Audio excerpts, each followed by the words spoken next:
Good afternoon, everybody. We're going to give participants just a few minutes to join the webinar and we'll be started.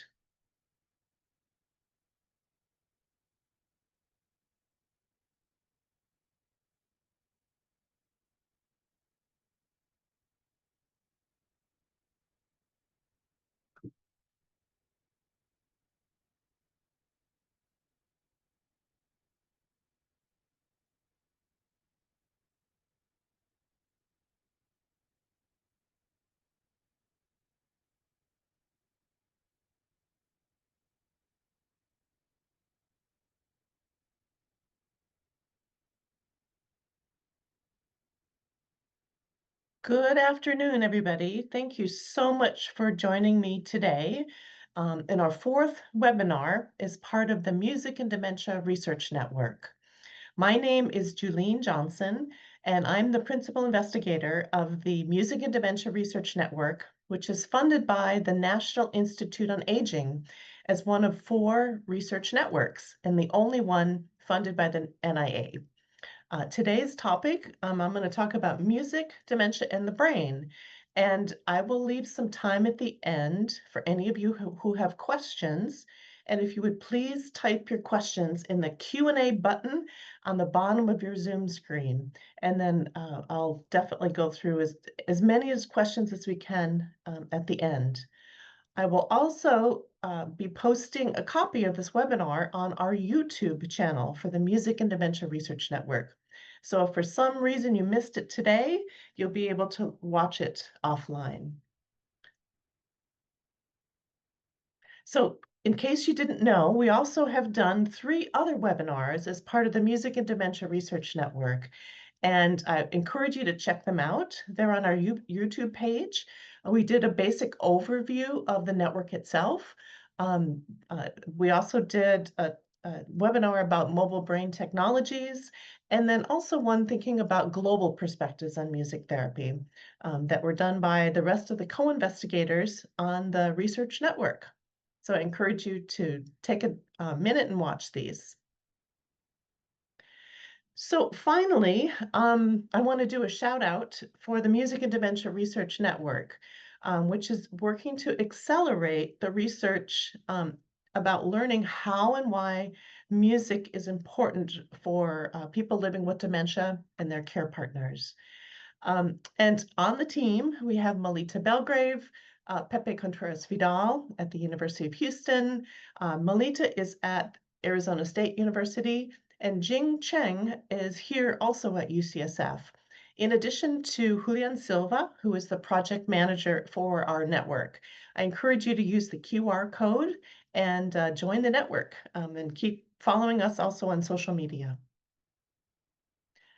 So today I'm going to talk broadly about why it's important to think about music in the context of Alzheimer's disease and Alzheimer's disease-related disorders, or ADRD. We've known for decades that people living with dementia can engage with music in meaningful ways, even into the later stages. And I'll talk more later about these benefits for people living with dementia. But first, I wanted to provide some context. First of all, Alzheimer's disease and related dementias are common among adults aged 65 and older. And approximately 55 people in the world currently live with Alzheimer's disease. And within the United States, about 6.5 million older adults lives with Alzheimer's disease.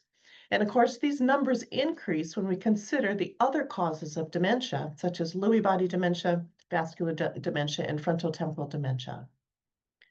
As we all know, there's no cure for Alzheimer's disease or these related dementias, and caring for somebody with dementia has challenges. And while there are several FDA-approved medications that can slow disease progress and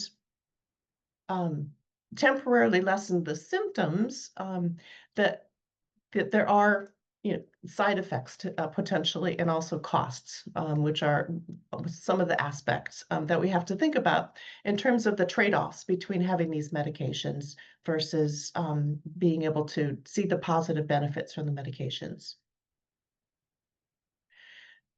So living with Alzheimer's disease, as we probably all have a loved one or a family member or somebody we know, is associated with a loss of independence, reduced well-being, and also increased risk for mortality. And the care needs for people with living with dementia are complex and require assistance with activities of daily living, care coordination, safety, and managing other health conditions. And the vast majority of people living with dementia experience neuropsychiatric symptoms, such as agitation, aggression, depression, etc. These symptoms often increase in frequency and severity over time with increased cost and also an increased risk of institutionalization and result in considerable caregiver burden. Although we do acknowledge that there are positive aspects to caring for somebody living with dementia. So it's not all just a burden. So there is an urgent need for developing accessible, culturally relevant, and cost-effective approaches to reduce the burden and improve quality of life for both people living with dementia and their care partners. And we think that music-based interventions, or MBIs, are a promising non-pharmacologic approach for managing symptoms of dementia. And studies suggest that music-based interventions can lead to improvements in quality of life and emotional well-being, as well as decreases in behavioral issues. However, the studies have some addressable limitations. Most of the studies are small, and there are opportunities to improve the research rigor and quality and include more participants who represent our communities better, use better outcome measures and analytic approaches. Finally, there's a need to better understand the mechanisms by which music influence health and well-being for people living with dementia and also their care partners. And we could also argue that it's important to raise awareness about the benefits of music so that communities and aging-related services can provide better access to music. So back to our Music and Dementia Research Network. The overall goal of our research network is to accelerate research that aims to understand the mechanisms by which music-based interventions affect health and well-being for older adults living with dementia and their care partners. And we are accomplishing this by building a multidiscipline and a multi-institutional research network, offering pilot grants and disseminating key resources. And our webinar series that you're attending today is one key resource. I'll talk a little bit more about other parts that we're offering. So our network is working on the following key resources, and please join us for Monday, June 30th, just a week from now, for the annual Music Research Network meeting. This will be virtual, and if you're registered as part of our research network, you will be given an opportunity to attend and sign up for that virtual network meeting. There will be presentations from our Music and Dementia Research Network and 3 other music research networks that focus on music and pain.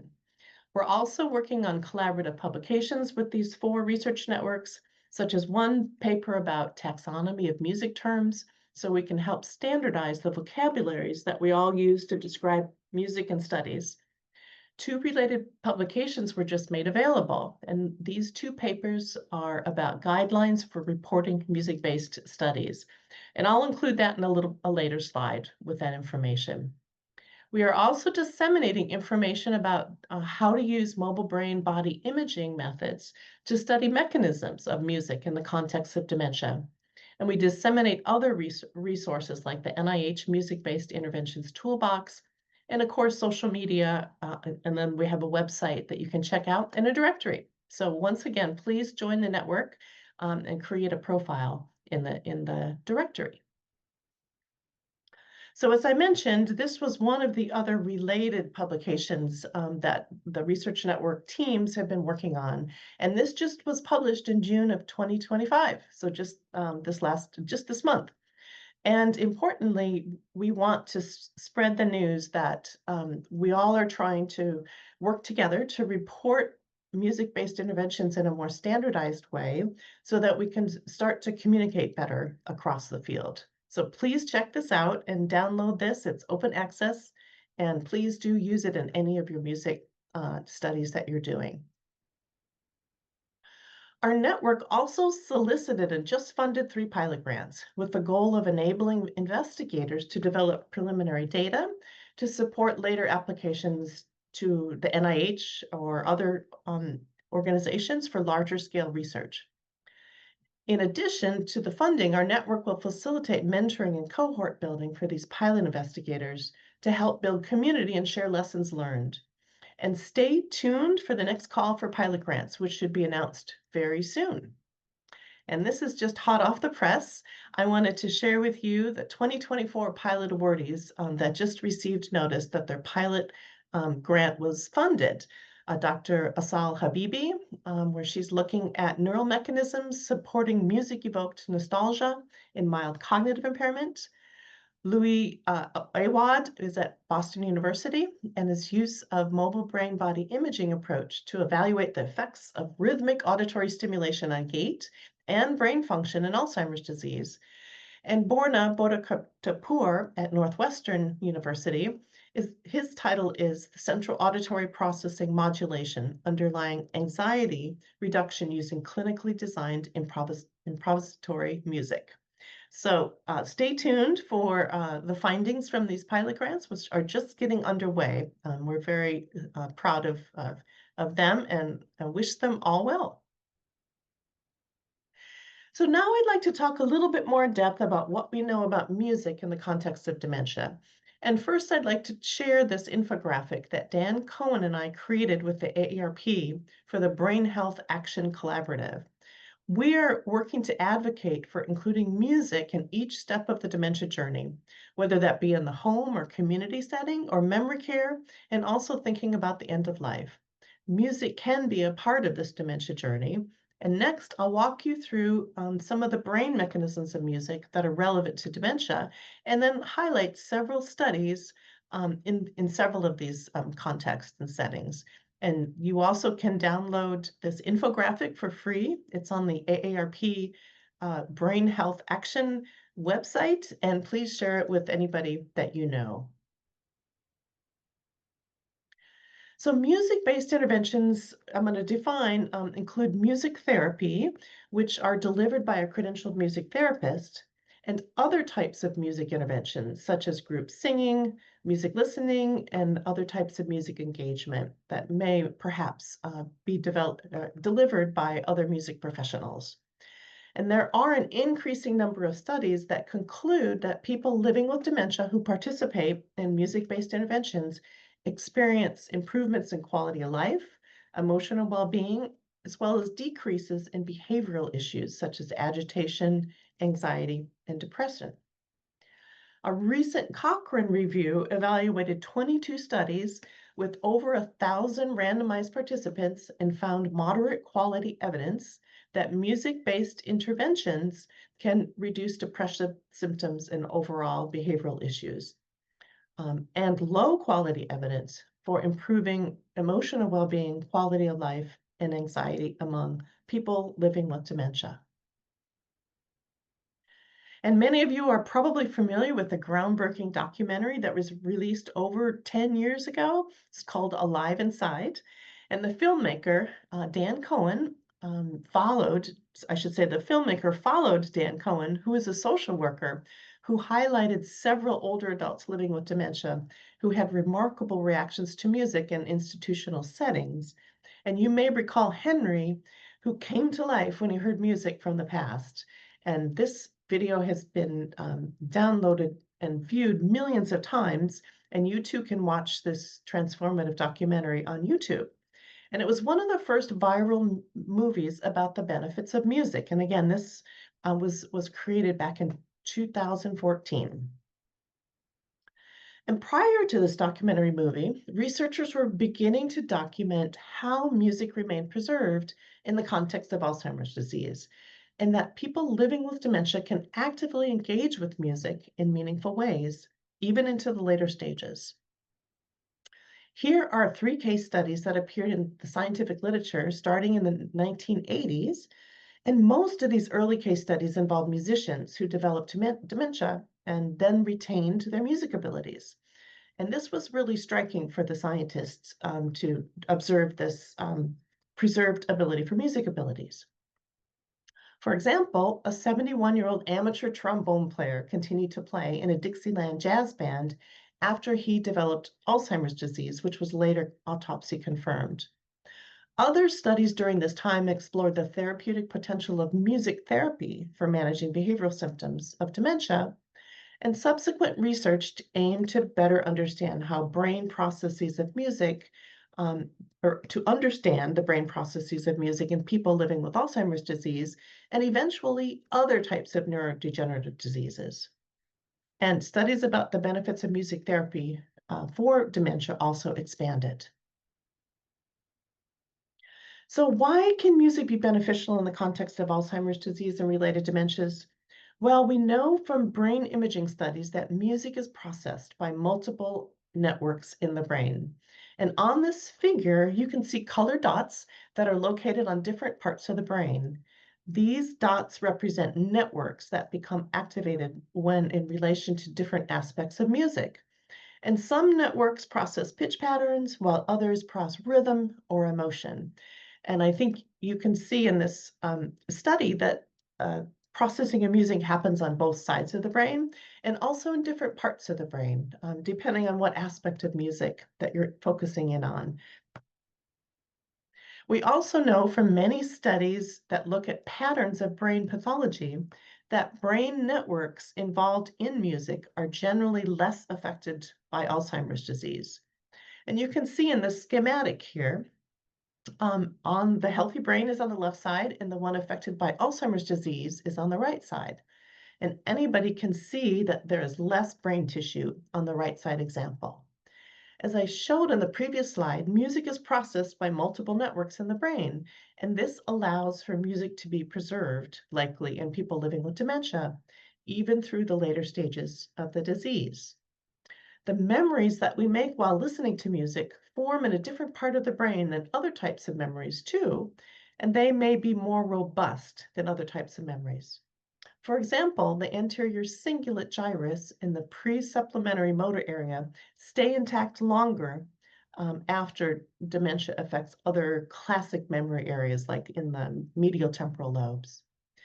This may explain why well-known songs can sometimes be recalled by individuals even in the later stages of Alzheimer's disease. But we're still learning more about this phenomenon. Our Music and Dementia Research Network will help through our pilot awardees and through the collaborations help identify potential biological and behavioral mechanisms in addition to considering relevant brain networks, as we hope to focus and accelerate the mechanistic studies of music for dementia. Now, the biological and psychological mechanisms by which music-based interventions affect health and well-being for people living with dementia are not yet well understood, but there are some promising leads, and potential mechanisms include increases in training-associated neuroplasticity, enhanced capacity for emotion regulation, enhanced pro-social capabilities such as empathy and bonding, and improvements in physiological functions such as heart rate variability. And several candidate brain networks are relevant to the music-based interventions in the context, and I have them listed on the slide, including auditory memory networks for preserved memory for familiar music and music-evoked autobiographical memories. There's also an auditory reward network that gets engaged with music for music-induced emotions and pleasure. Also a network related to auditory attention for expectation and prediction in music, and auditory motor networks for more music-induced movement. And importantly, brain networks are differentially affected by different neurodegenerative diseases, which offers an opportunity to compare and contrast the behavioral mechanisms of music-based interventions. And here is another way to depict the networks underlying the neural and physiological responses to music. And this figure here was adapted as part of the NIH toolbox. And here you can see how music engages multiple networks and systems with a different perspective. So if we return to our understanding of how and why music has a beneficial effect for many people living with dementia, it is commonly known that familiar music can facilitate access to meaningful memories. That is, music that is familiar to somebody living with dementia has a unique ability to pair with those memories. It's almost like music has an open highway to those meaningful memories, which are otherwise difficult to access. Now, keep in mind, music won't always stimulate memories, but it's worth a try. And knowing what music a person enjoyed in their younger years can be a very useful place to start. And everybody probably has a soundtrack of their lives. This is something that you can work with people living with dementia to explore what music that they love and is still meaningful to them. But also think about the soundtrack of your own life and which songs and what part of your life was that music meaningful to you. So, how do we recognize tunes then as being familiar? Well, we know from basic music cognition research that has found that we retain extremely precise knowledge about familiar tunes. And this information might include memories for musical aspects, such as the pitch or rhythm, but also extra musical aspects. For example, familiar music might have autobiographical associations, such as music played at somebody's graduation or wedding. The content of the song lyrics also conveys information, such as in a love song, so that adds some additional information that makes it easy to recognize. Then we also have different types of music, such as music as part of a holiday or patriotic music. And those associations come together and store in the memory systems much stronger because of all these aspects and information about these tunes that we learn. And importantly, we also associate emotions with familiar music. And recognizing familiar music is often effortless and automatic. And on average, about 30% of the songs that we know evoke some sort of autobiographical memory. And that's really remarkable when you think about how many hundreds, if not thousands, of songs you know that have some memory that's attached to it. And several studies have attempted to better understand how familiar music activates the brain. In this study by Freitas and colleagues, they found that, compared to just listening to unfamiliar music, the familiar music activated the left superior frontal gyrus in the A on the far left of the figure, the ventrolateral nucleus of the left thalamus in the B, or the central picture, and then the superior frontal gyrus, which you can see on panel C. And these yellow areas show unique areas of the brain that were activated by listening to familiar music as compared to listening to unfamiliar music. So why might these memories associated with music be so strong? Well, we know music exists in all cultures, and it often brings people together. Music facilitates communication, induces shared emotional reactions, supports the development and preservation of identity, and also the therapeutic use of music has long been recognized. So in other words, music is part of our personal soundtracks, and sharing it with others and making these events even more important. I'm going to now ask John to share a video. I'm going to stop sharing my slides, and I'll let you watch the video, and then I'll make some comments after that.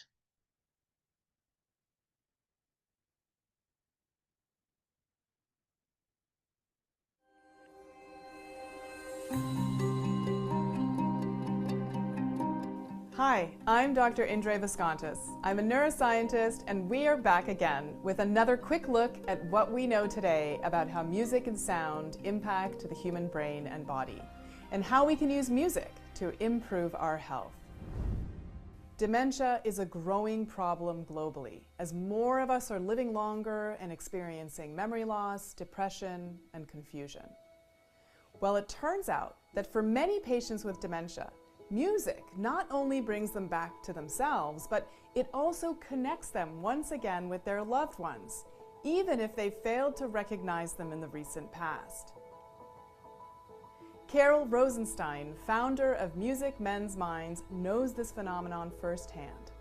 After her husband's Parkinson's diagnosis, she discovered that music was the key to bringing him back to himself.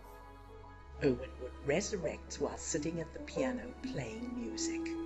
And Dr. Bronstein said, "You are witnessing the power of music changing brain chemistry." Carol started Music Men's Minds to provide free music groups for seniors and help other patients with neurodegenerative diseases. Patients like Bill, who has found a way back to himself by singing. The minute we walked into that place, started singing immediately. And the minute you gave him a mic, that was it. I love it. You could see this light glowing in him, where it was like a pride kind of thing. When I see him come out and sing a song and be back to Billy that I knew, it's like a gift from heaven. Fly me to the moon, let me play among the stars. The way Bill lights up when he sings is a common but little understood phenomenon. We don't yet know why music seems to trigger this awakening of a person that was somehow dormant or lost, but we have a hunch. With the tap of your foot. In the later stages of dementia, brain networks begin to disconnect. Regions of activity become like islands cut off from one another. Music helps these islands reconnect and oscillate or pulse in synchrony once again, pulling the network back into a functioning whole. And the effects can last hours, even days, with patients showing improved memory and cognition when tested. But the familiarity of a remembered tune also fires up our confidence and reconnects us with others, and that feels good. We feel like ourselves again. It reliably works wonders again and again, connecting us to our lost selves and to each other. The love in our hearts. And just for the record, when my time comes, I'd very much like to sing Here Comes the Night with someone I love. Athena noctis, Sauleanos rinco. Thanks for watching and see you next time.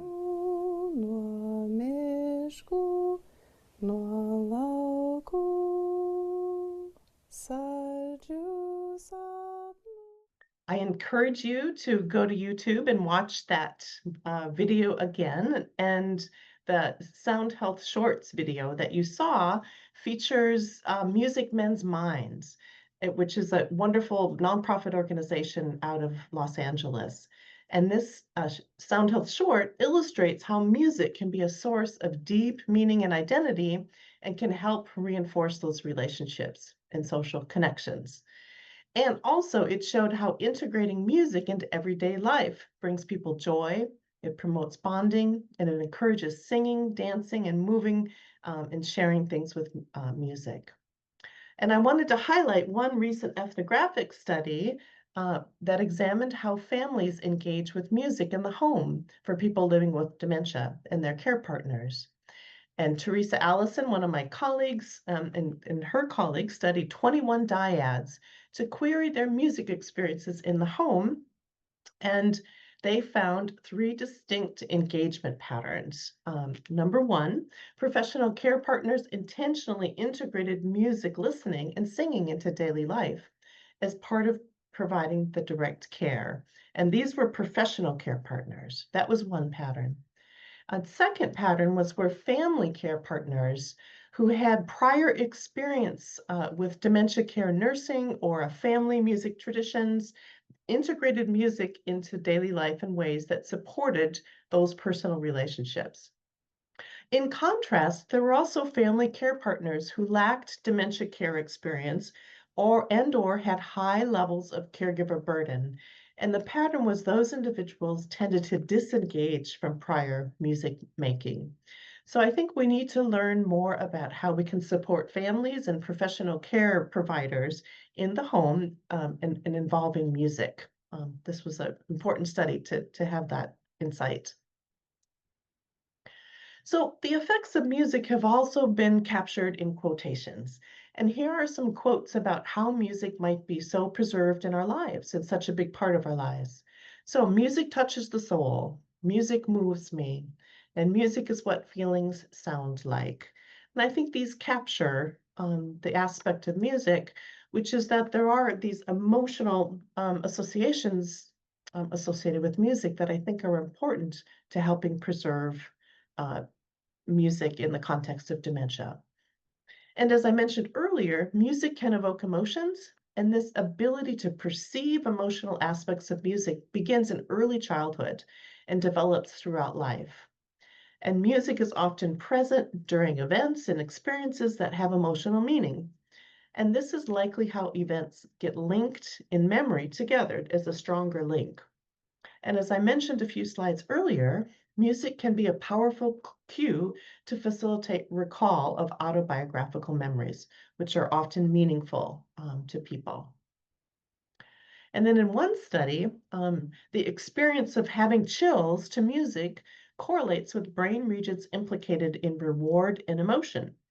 And in this study by Blood and Zatori, they found that experiencing intensely pleasurable responses, those chills, to music correlated with those brain regions.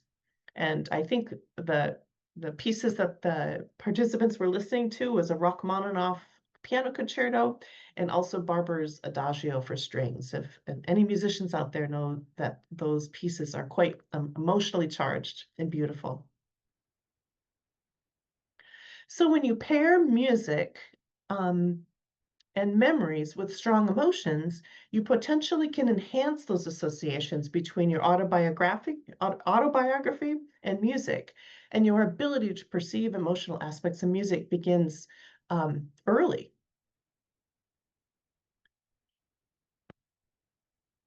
So also, music and movement are often closely linked, and dance is one of our best examples of this. But we also spontaneously move to music, such as tapping our feet, bobbing our heads, swaying back and forth, or clapping our hands. And then we throw in some emotions, and now we have strong links between emotions, music, and movement, such as in the groove. And you can see people dancing there, getting in the groove together. So music makes us move, and music can evoke an automatic urge to move, and we all felt this. It's super automatic. And when moving to music, your motor memory and your sensory systems combine, and being in the groove then feels good. So there's that connection with the emotion again. So if we think about, again, the systems that are being involved, such as the cognitive function, affective or emotion, and the motor system, and all of these are working together, you can see why music has such a deep meaning for people's lives, because it brings together these sorts of aspects. And if we return to this terrific infographic developed by AARP's Brain Health Action Coalition, music should be part of every step of the dementia journey. And music can also be a source of deep meaning and identity, and can even help reinforce those relationships and social connections. And integrating music into everyday life brings people joy, facilitates relaxation, promotes bonding, and encourages singing and dancing together. So I encourage you to download this infographic, share it with your friends and family, and think about how, if you have a family member, a friend, or people in your community, how might you integrate music into each one of these settings? And stay tuned. We're actually building out some additional information on the AARP website about each of these settings for the future. So, in conclusion, I want to encourage you to check out the Music and Dementia Research Network and join us. Follow us, please, on social media. Many thanks to Julene Silva for setting up the webinar today, to the rest of the Music and Dementia Research Network team, Melita Belgrave, Pepe Contreras Vidal, and Jing Cheng. I want to also thank the National Institute on Aging for supporting our U24 Research Network. And I want to thank everybody who's on the webinar today, and I will stay on and take any questions you might have that you put in the Q&A. So thank you again.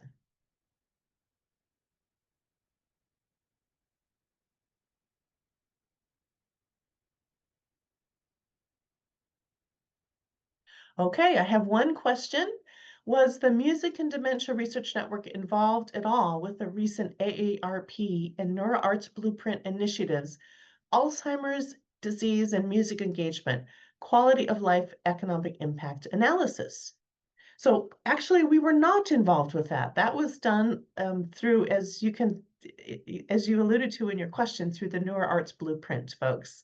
And that was done with a RAND, I believe it was a RAND Corporation analysis and in collaboration with the NeuroArts Blueprint. And then how would you guide clinicians to highlight or use this information to grow music therapy and music-based interventions? Well, I think the crux of that report was that there are considerable cost savings for those people who are receiving music and music therapy in the context of dementia. So I would encourage you to take that report and share it with hospital settings, hospital systems, share it with the nurses, potentially social workers, share it with your community-based organizations, and help advocate for music in all those different contexts that we highlighted in that infographic. So hopefully that answered your question. Does anybody else have any other questions? Feel free to type it in the Q&A on the bottom. And thank you. Also appreciate everybody being here today. And be on the lookout for a call for pilot studies that will be coming out for this 2025 year. We're super excited to offer hopefully up to 2 new pilot awards in 2025 at $50,000 each. And if you go to our Music and Dementia website, Music and Dementia Research Network website, you can see the requirements for those pilot applications. And I want to highly encourage you to work in a multidisciplinary collaborations and think about what best research studies need to be done to help think about the mechanisms by which music has an impact for people living with dementia. I see another shout out for an organization called Healing Headsets. They send a person with dementia a playlist at no charge. So I'd highly recommend you check out Healing Headsets. I don't know anything about them. I'm going to have to learn about that. So thank you for that suggestion. Any other questions?